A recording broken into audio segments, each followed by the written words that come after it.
Do you know? Become a professional in 2020 Cricket League in India. IPL Conditions 2.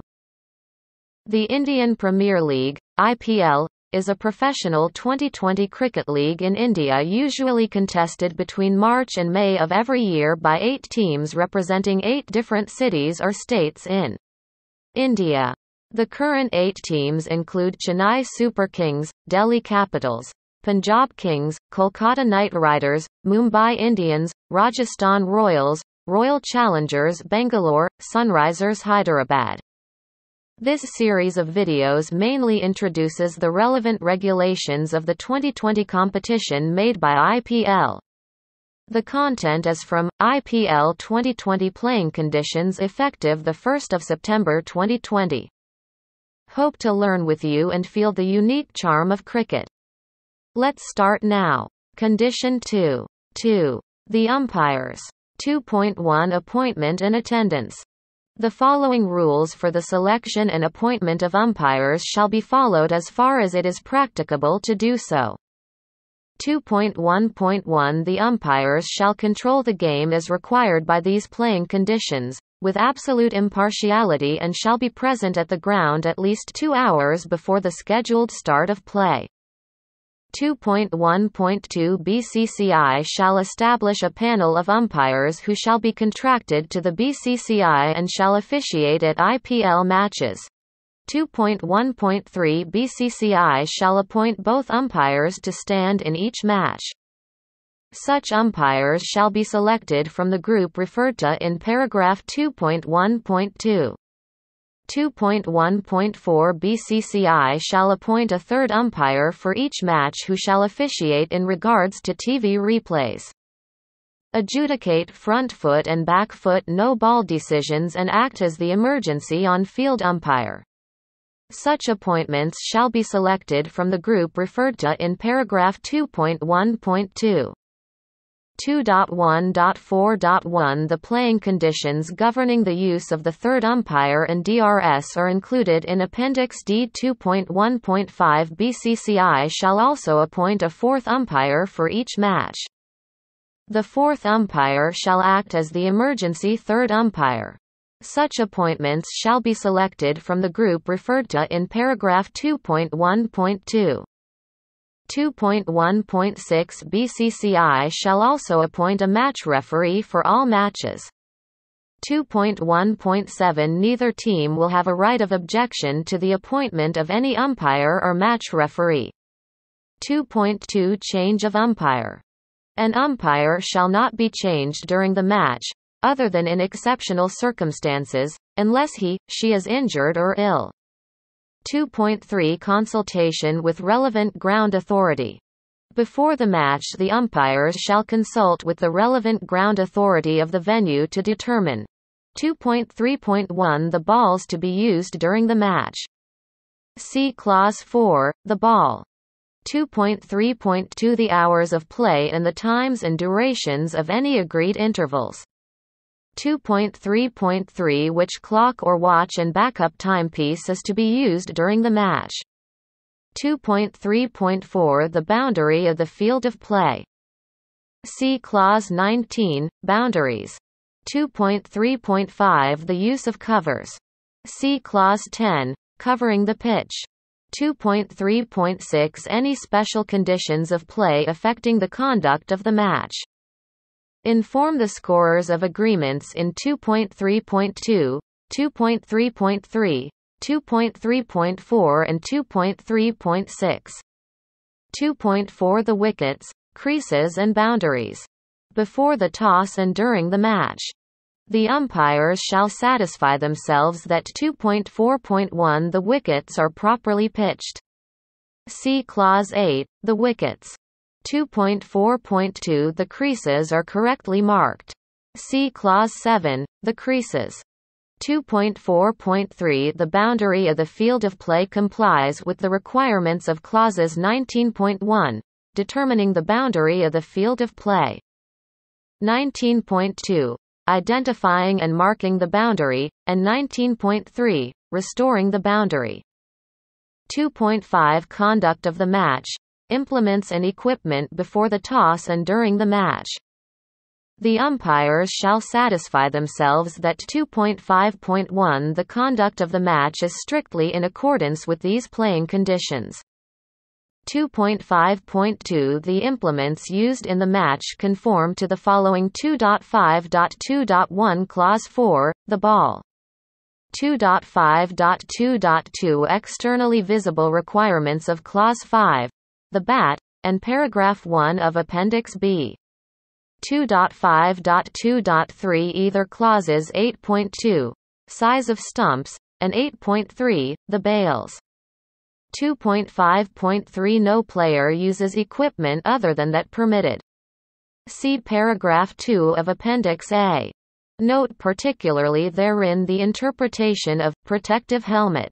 2.5.4 the wicket-keeper's gloves comply with the requirements of Clause 27.2, gloves.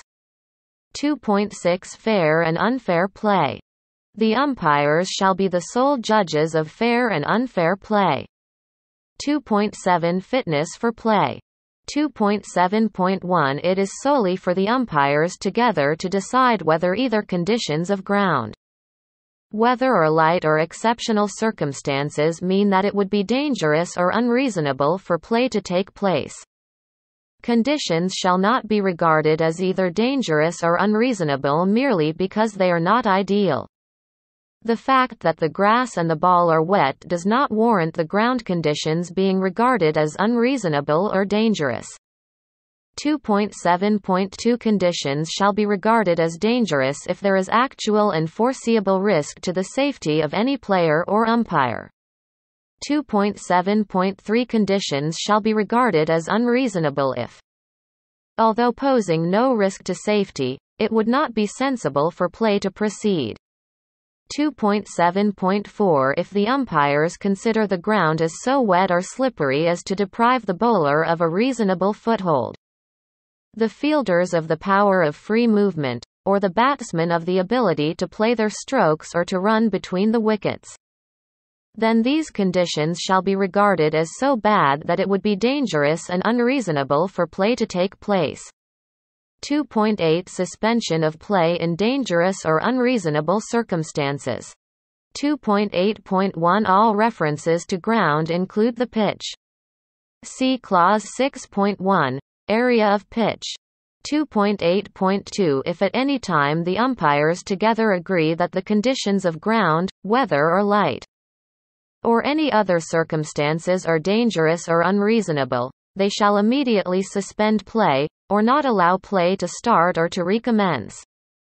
The decision as to whether conditions are so bad as to warrant such action is one for the umpires alone to make, following consultation with the IPL match referee.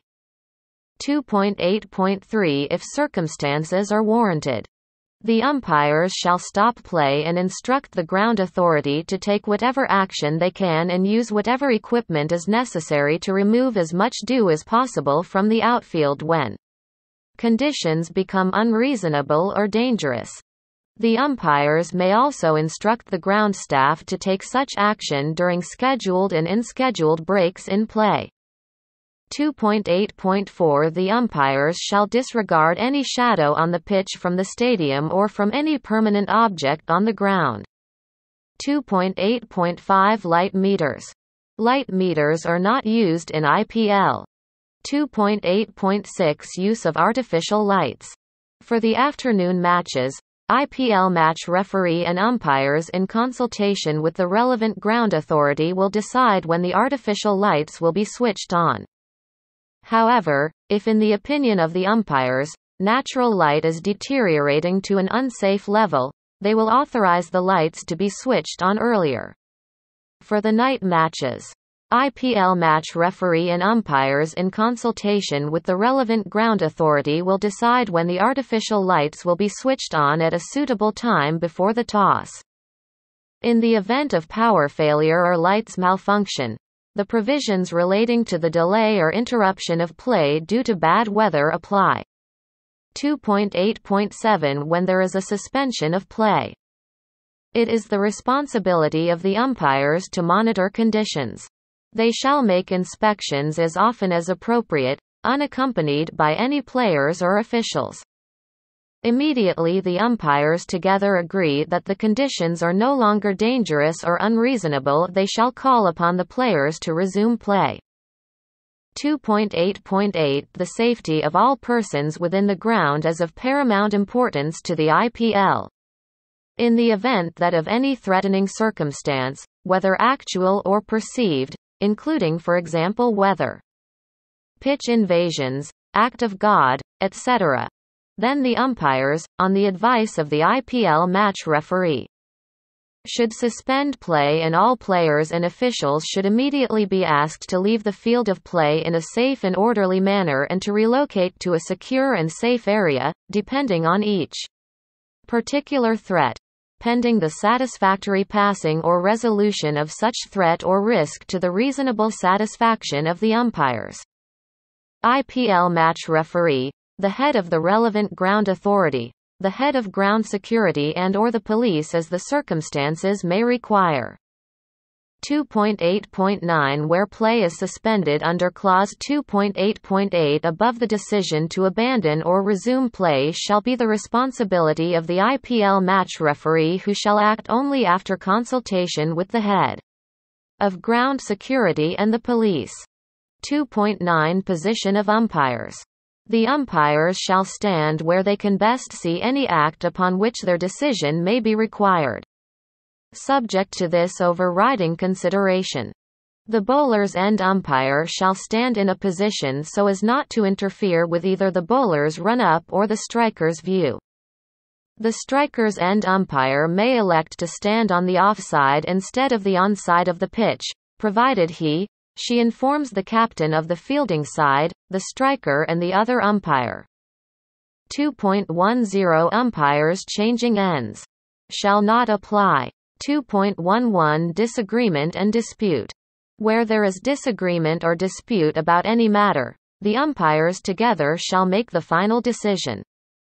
See also Clause 31.6, Consultation by umpires. 2.12 Umpire's decision. An umpire may alter any decision provided that such alteration is made promptly. This apart, an umpire's decision, once made, is final. 2.13 Signals. 2.13.1 The following code of signals shall be used by umpires. 2.13.1.1 Signals made while the ball is in play: no ball, by extending one arm horizontally. Out, by raising an index finger above the head. If not out, the umpire shall call not out. Wide, by extending both arms horizontally. Dead ball, by crossing and recrossing the wrists below the waist. 2.13.1.2 When the ball is dead, the bowler's end umpire shall repeat the signals in Clause 2.13.1.1. with the exception of the signal for out, to the scorers. 2.13.1.3 The signals listed below shall be made to the scorers only when the ball is dead. Boundary 4 By waving an arm from side to side, finishing with the arm across the chest. Boundary 6 By raising both arms above the head. By raising an open hand above the head. 5 Penalty runs awarded to the batting side, by repeated tapping of one shoulder with the opposite hand. 5 Penalty runs awarded to the fielding side, by placing one hand on the opposite shoulder. Leg by touching a raised knee with the hand. Revoke last signal, by touching both shoulders, each with the opposite hand. Short run, by bending one arm upwards and touching the nearer shoulder with the tips of the fingers. Free hit, after signaling the no ball. The bowler's end umpire extends one arm straight upwards and moves it in a circular motion. Time out, by tapping the raised wrist.